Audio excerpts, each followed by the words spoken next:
All right, let's kick things off. Welcome everyone to our next webinar. Today we have a special guest, Amy-Rose. She's the head of operations at Blockchain Australia and someone that I've known personally for a long time and has been a big supporter of Digital Surge and the crypto industry. And I also have Dan with me, who's my co-founder, and obviously myself. So today we'll be doing a bit of a fireside chat with Amy-Rose about her experience in crypto and what's sort of happening with Blockchain Australia and a bit of the future of the industry. So welcome, Amy-Rose. Glad to have you with us here this morning. Thanks for having me, guys. I just want to apologize in advance. I'm in Sydney at my brother's house, and he has this really fluffy white dog that barks a lot, and I don't know how to stop him from doing it because I'm not his owner. So I'm sorry in advance. All right, well, let's kick things off. So, Amy, how did you find out about crypto, and what's been your experience when you first started? Yeah, so it was a long time ago. I got a little bit peer pressured. I come from a tech background, and at the time that I did buy my first crypto, Bitcoin, not a whole one. I was just thinking about how I put that, and wasn't a whole one, just for the record. So when I did, it was because I was actively searching for something else to invest in at the time, and because I was already involved heavily in tech, I had other friends who were like, "Come on, just do it. You're already going to invest. It's the next best thing." And I was like, "Okay, fine." So the reason why I was peer pressured also is because I was quite ethically libertarian a little bit at the time as well, a huge fan of decentralization, and I was already involved in a number of different human rights movements. So it was a trifecta, really, and it's been a rabbit hole ever since. Great, thanks for that intro. And what would you say have been some of the biggest changes you've seen in the industry since you've joined so long ago? Yeah, look, it doesn't feel like that long ago, but I think what we've seen in all the changes and the normalization of crypto now, because we obviously have the mainstream coming in and the traditional markets coming in, and there's a lot of interest and investment at the moment, even though there is a little bit of a heavy cloud after last year's past 12 months, actually. So a lot has changed. The sentiment has changed as well. We went from, very scammy Silk Road. The meetups were also quite different as well. I'm probably not going to talk about, some of the early strip club scenes places, but it was pretty, it was undergroundish, I think, and it was difficult, really difficult at the time to buy, and it was difficult to store. Here he is. Shh, sorry, I don't even know. I've never had a dog before. So yeah, it's just a second. I don't even know what to do there. So yeah, it was a very different scene, and I think it's really obvious now. There's a lot of on-ramps. It's really, really easy to buy and sell and store in whatever way you'd like to. So was this about the time that you first heard about Digital Surge? Yeah, well, it was probably a year after, where I was looking around for a relationship with an exchange because I was going to start my own educational platform. And so I did some research on the best exchange for very, very early beginners. So I wanted there to be as little or as few barriers as possible to entry, so that when I did my education courses, it wasn't complicated like I had experienced. So yeah, it's very soon after I hunted Josh down. Yeah, I recall, I think it was around 2017, we had just launched our platform to the market, very different to what it is now. Yeah. We met up for coffee, and you convinced me to do a module for your course that you're creating on wallets. And that was quite a interesting time for me. I hadn't had a lot of experience in recording and creating content. So thanks for pushing me out of my comfort zone and getting me to do that. I do remember that. And if anyone wants those recordings, it's about... No, they're deleted. They're available for a price. So your current position at Blockchain Australia, head of operations, tell me a bit about that role. What do you do there? What's the life of Amy-Rose day-to-day look like? And how's it changed over the time you've been there? So it's been a journey. I joined shortly after, so about 3.5 years ago, I joined shortly after the merger of the Australian Digital Currency Association and Blockchain Australia. It was around the time where Nick Giretto was the CEO. And when I came on board, I was the membership manager, and it was the membership base was very crypto and blockchain. There were startups, and there was really heavy focus on those two verticals. As I zoom out to now, and as I talk to new members as they come on board and current members, the approach to membership has changed, and that is reflective of all the different verticals that we're seeing. So it's not just crypto and blockchain. So we have education, we have our legal, we have our accounting, the universities, the state governments. There's a lot of interaction with just every vertical you can imagine has an interest in decentralized technologies, really.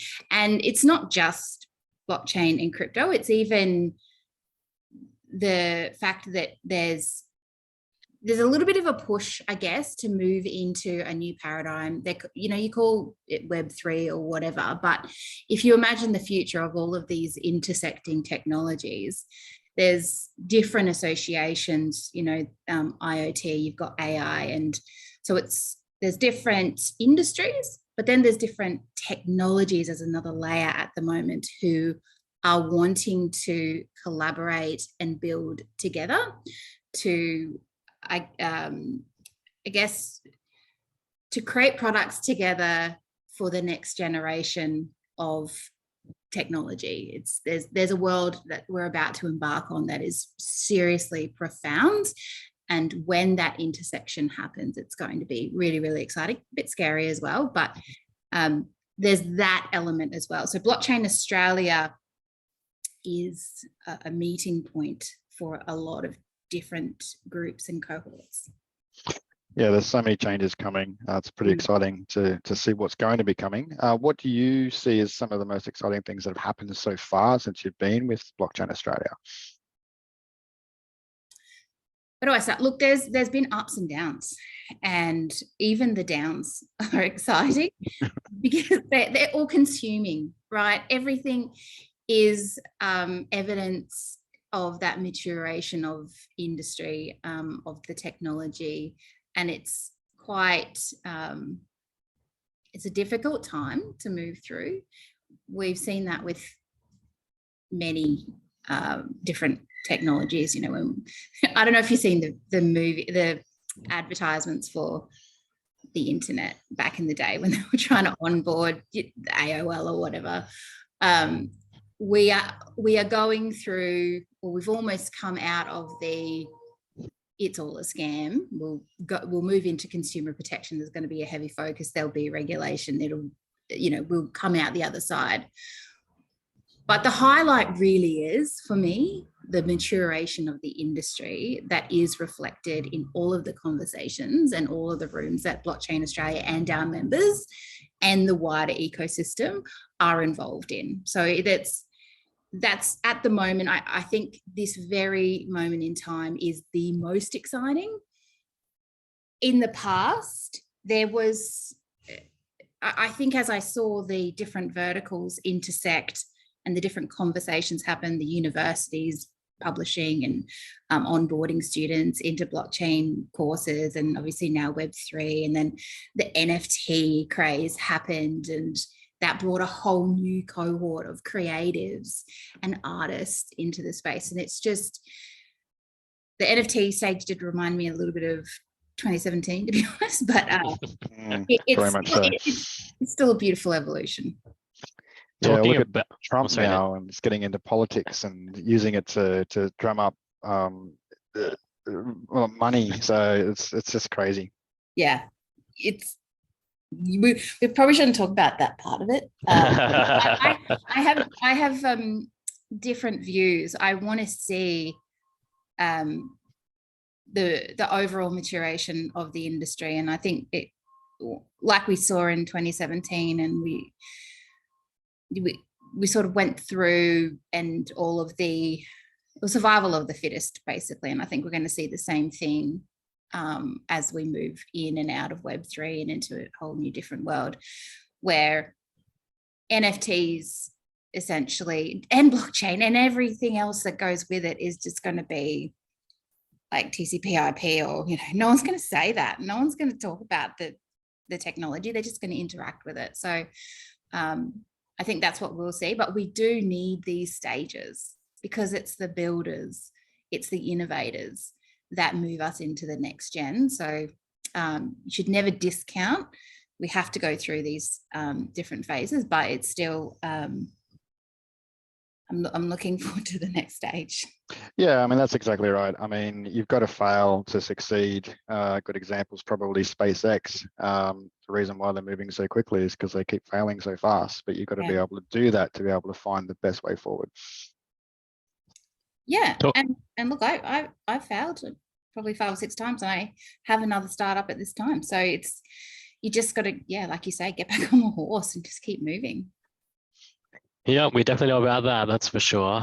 Talking about the changes in the industry and I guess the regulation and the maturity, where do you see things shifting, and sort of what sort of timeframes do you sort of expect that we'll see some more regulation come in on board, and how's that going to change for the consumers? I feel like there's 2 options. So if we look wider and we zoom out to the international stage, there's a lot of different jurisdictions doing things a bit different to us, and maybe even a touch better than us, that we might be able to lean on the approaches that we're seeing internationally. If we do so, and we amalgamate some of the approaches and really dive deep into what's working and what's not, and I do think our policymakers are doing that. And we saw the token mapping paper was extraordinary, and I do think that especially the appendix is a great education piece, and everyone should read that. But I think I'm not going to give a time frame. I used to say around 12 to 18 months, but we're in a limbo at the moment, and everything is going to move fast, or it's going to be, there's going to be hold up. So I don't know which way we're going to go, and I say we're in limbo because we have AI and other technologies there's big focus on them, and there should be. I'm not saying blockchain and crypto isn't important, but there are for the Labor government, for example, there are priorities that need to be addressed that are in the best interest of the Australian people. And we need to manage consumer protection. There's climate change, there's a whole bunch of different priorities. And so as much as I want to see regulation wrapped up, I think it could be longer than expected. And that's a good thing, in my opinion, because slow and steady wins the race. I don't want anything rushed. I want there to be genuine consultation with the industry and the Blockchain Australia members. It's really, really important to get it right, because if we don't, we really will impact the innovation. And I'm already seeing it locally here. Other countries are seeing it as well. And that's why there's a heavy focus on fit for purpose regulation all over the world. Because if you slap a bunch of rules and regulations around innovation and builders, then they just won't build. And we just won't innovate. Are you seeing good examples of this fit for purpose regulation in other jurisdictions? So I haven't. So there's conversations in play. I haven't seen it executed. Yeah. That's what we need to wait for, and that's what we need to watch as a country to see what everyone else is doing and if it works or not. But I can't see it rolled out yet to make a really or to have a firm opinion on that. Yeah, I guess that's also got to try. You got to trial it and fail it in different jurisdictions as well. So being first isn't always being best. No, and being last might be.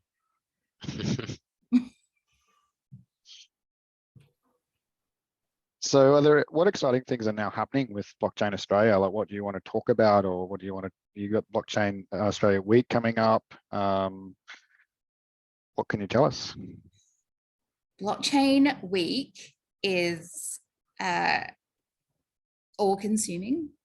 It is that we have a small team of 4, and we've just started working with Take 3 marketing as well. So which is fantastic. But the thing is, it's 5 days, and it is, I'm dreaming about it. Every moment of my day is Blockchain Week at the moment. It's in Sydney. So it's 5 days. Day 1 is Sydney. Day 2 is national. We have opened up the day for industry, for the ecosystem to host their own events. It's completely industry led. And this is a result of what happened last year, where we had members of the industry say, we wanted to host our own events and have it listed just like every other conference in the world.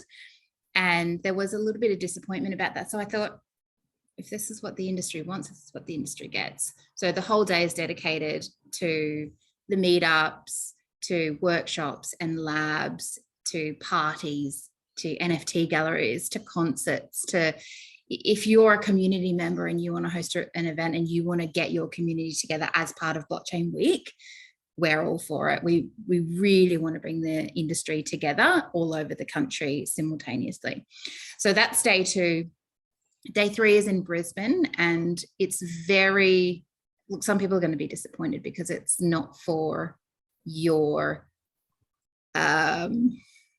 It's for the general population. There's a lot of, just on research and obviously my position at BA, there's a lot of people who are moving into the crypto space and the blockchain space, who are looking at careers and jobs and that sort of thing, but also people who are just generally interested, who are going to different spaces to be educated, but it turns out not to be the right, it's a scam basically sometimes. Yeah. So this day is dedicated to educating the general population in a space that is safe, under experts who have been in the space for a long time. So there's a consumer protection lens there. So is there a bit of an expectation that there will be a bit of due diligence, I guess, onto the companies that will be presented through this week? Like I've seen other events where basically anyone who pays a door charge can just talk regardless of what they're doing. No, so it's the first half of the day is crypto education. So the first speech will be delivered by, or the first session will be delivered by Katrina Donaghy, who's the CEO of Civic Ledger. In the industry, yeah. Yeah, so it's key stakeholders in the industry who have skin in the game, who have been in the industry for a long time, and who can speak from experience and who are just wise. So there is no pay for play in the education day. It is very much experts who are allowed to take the stage and to educate. So the agenda will, well, actually, it should already be online, but the speakers themselves will be listed by the end of the week. And so you'll be able to see who's going to be speaking there. So the first half of the day is about digital currencies and crypto and also NFTs. And then the second half of the day is about blockchain and careers, what the technology is, how to move into the industry and how to work in the industry. What's really cool about this day, and I don't think anyone has done or approached an event like this before, we have a youth workshop. So it's not on buying crypto or anything like that. It's about the metaverse, building on blockchain, and it's a lot of different, and minting NFTs, and making your own NFTs and artworks. So it's delivered by the School of Bitcoin and Digital Playhouse. And so they'll be running workshops for high school students and educating on, and also the history and future of money. So we want to give some attention to the future generations who are going to be coming into the industry and leading it eventually. And then look, there's 2 other days, but maybe I'm taking up too much time. You might want to get to before we move on, I guess, what are the dates so that everyone can kind of put it in their diaries? Yeah, it's the 26th of June to the 30th of June. The probably date, I'm not sure who's listening or who the audience is today, but it's probably the Brisbane day would be a good day, and Melbourne is shaping up to be pretty good too. Thanks for that, Amy-Rose. I think that we may even be there to talk about our FTX experience with KordaMentha down in Sydney. So I believe that's still being finalised. But oh yeah, you're there, definitely. All right. So if anyone wants to see the fireside chat with myself and Paul from KordaMentha, and I believe Caroline from BDC Markets will be moderating it. Yeah, it'll be exciting to be part of the event and talk about the experience. We might now go over to our listeners for some Q&A. So we've got a few questions come through on the chat. So I'll start with the first one. So one of them have asked, what does it mean being a member of, what does being a member of Blockchain Australia mean? It means different things for different people. There's different categories. There's individual membership, and that usually entails access to our networking events and opportunities that we send only to our members. So that's what, and our, you go on our newsletter as well list. With the business membership, that's a very different ball game. Each business has different requirements, and so when I touched on it earlier, the different verticals that are coming in, we don't have anymore a one-size-fits-all approach. We just can't. I mean, a university has completely different needs to a startup who's minting NFTs, for example. So we have to approach it very tailored and very personalized. So we do a workshop, or we have a call to chat with a Zoom call to chat with the potential members, and we ask what it is that they want to achieve.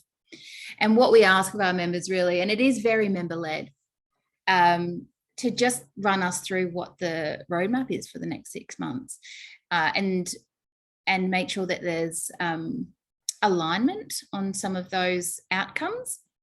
So for example, some startups might need elevation, they might need some support, they might need introductions, and so we can facilitate those and obviously invite new members to different events as well. Then you have our large international members who might want to move into the jurisdiction and require different support, with legals and Austrade and connections in that way. So there's a lot of different ways that members benefit, but it really is member-led and just like regulation fit for purpose. Great. Thanks for that. How many members do you have, ballpark, if you don't mind answering? Yeah, so business members is around 134, and there's slightly more professional members. Okay, great. Before I jump to the next question, if anyone else does have any Q&A, you can type it into the Q&A field into Zoom, and it will come through to our list. So the next one's interesting. How do you see blockchain technology evolving in the next 5 to 10 years? And what opportunities or risks do you anticipate for businesses and consumers in Australia? So I love blockchain. Just want to say that first. Yeah. Settled that. Distributed ledger technology, though, is where my main interest lies. There is blockchain, which is a distributed ledger, but I love directed acyclic graph as a distributed ledger technology. And there's not a lot of attention being paid to it. Blockchain has had that,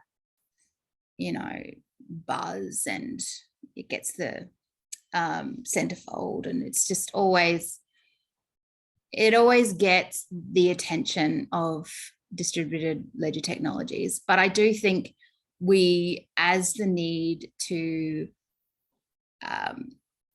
have faster, speedier, free transactions, that directed acyclic graph is probably a technology that will get more attention.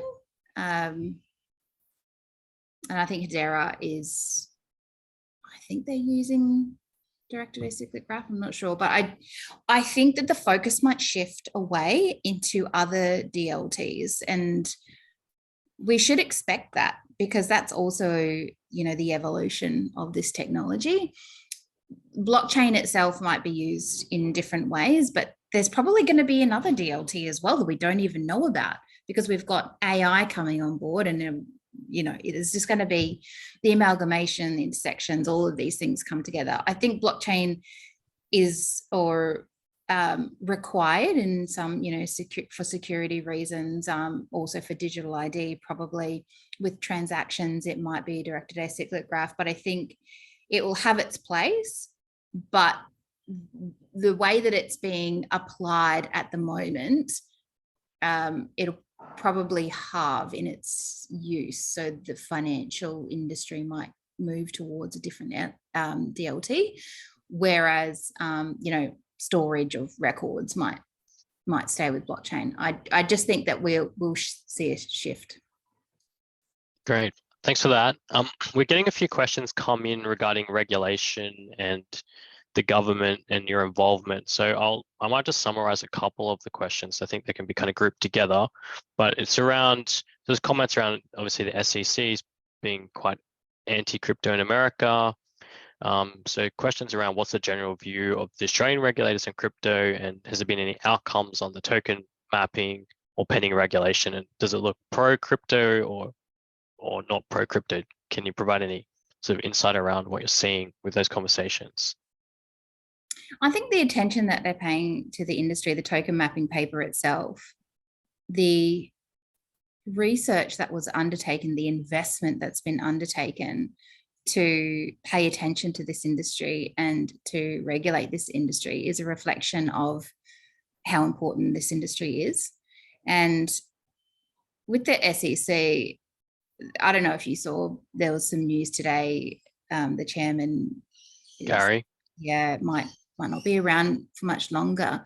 There's some shaking up going on there as well. Their approach, in hindsight, maybe they're seeing that it wasn't the right way to do things, maybe a bit harsh. But with respect to the government and how they see crypto, they are treading cautiously, and they have to, because there are, we've experienced some troubling things, with FTX. And I don't want to focus too much on that, but that impacted so many businesses that we don't hear about. They're not out in the public. You guys obviously were impacted, and everyone listening knows that. But you're not the only ones. You got a lot of attention, and there's some that you will never hear about. So, and that is a ripple effect that has significantly impacted consumers in Australia. And I don't think they're seeing, I can't really speak for them, I'm sorry, but what I can say is the attention and the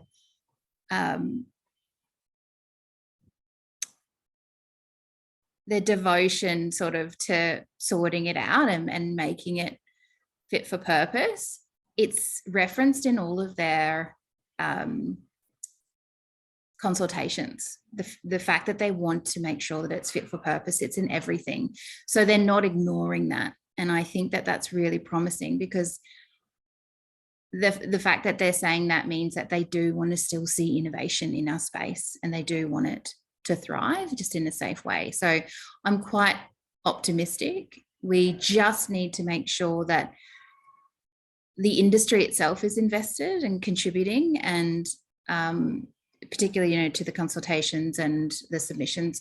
And I'm not across every part of the policy. We have a policy lead, Gordon Little, who manages a lot of our engagement with the government, but and the regulators. But I can say that now we have more interest, which is beautiful, from our members. Originally, when I first came to BA, there really wasn't a lot of interest in having a seat at those tables and contributing to submissions. But now it's almost all members want to contribute to the future of our industry, and it is profound and it is exciting. So it really is a reflection of how determined and the camaraderie in our industry and the community all coming together, and it's about time. How can individuals help blockchain? So this is a question from one of the members to just how can they help Blockchain Australia to push good regulatory outcomes? Yeah, so every consultation paper, we reach out to members and ask to meet us in a roundtable session or a number of roundtable sessions. And so with the token mapping, we had several, so we only had 4 weeks and usually we do only have a few weeks to respond to an industry consultation. And we just schedule several Zoom meetings where everyone comes from all over the country. We have the submission on the screen and we work through it. Everyone is able to contribute to even write in the document themselves live to put their positions forward. Once all of those positions are identified, then Gordon Little, who is a star at combining all of the sentiment into a cohesive document. And yeah, so it's really a reflection of whoever's contributing to it. And if you do want to contribute to it and be involved with BA, this is not a sales pitch, but if that's what you're interested in, and I wouldn't be surprised if you're not interested in it, our individual members are invited to. You don't have to be a business, so you can very easily, even if you want to be an observer, you can have a seat at that table and listen to where just the general direction of the conversations and what the industry is talking about in those rooms. Great. Just going through the questions. So one here around AI. Do you think AI will disrupt the crypto and finance sector? Oh, 100%. You just, and it's not just ChatGPT, because there's other things going on. It's going to disrupt everything. And I think we might need that with the finance. Yeah, it's been a long time coming. We've got crypto, but there's some next gen stuff. The intersection, the jobs that are coming out, like a prompt expert or whatever they're being called, there's all of these different careers that are taking off. I don't see that it can't impact. And I mean, some people are saying that AI might even be a better prime minister, or just because artificial. Be careful what you wish for. Well, no, I'm not saying oh man, it's too early because ChatGPT has been a little bit mean to me, and sometimes asked me to use manners. So now I'm very, but it's very impartial. It's not, doesn't take deals under the table. It doesn't. It's just black and white. This is how it should be done, gathers all the facts and whatever. I'm not promoting it. I'm just saying that we're going to see some changes. The way that that society operates and money is just embedded in how we interact and exchange. So there's no way it's not going to be impacted. And I'm actually pretty excited about that. Yeah, I was watching a video this morning about futurist and his predictions in the past and the things that have come true, and he's talking about the predictions of AI and the intersection of when we will, what's the term called? When the power of the AI surpasses the human computational power and the exponential growth that it could have. It's quite fascinating if these things actually come true, and somewhat scary as well. I mean, you can see how fast ChatGPT grew with its user base, and then there's new variations, AutoGPT, and what else that's being created. Yeah. It is exciting, but also a little daunting, I think, at least from my perspective. Well, it is, because what we've seen, I've seen it in the med tech industry and now the crypto industry, and we'll see it with artificial intelligence and whatever comes after that, because artificial intelligence is going to be phased out too to the next thing.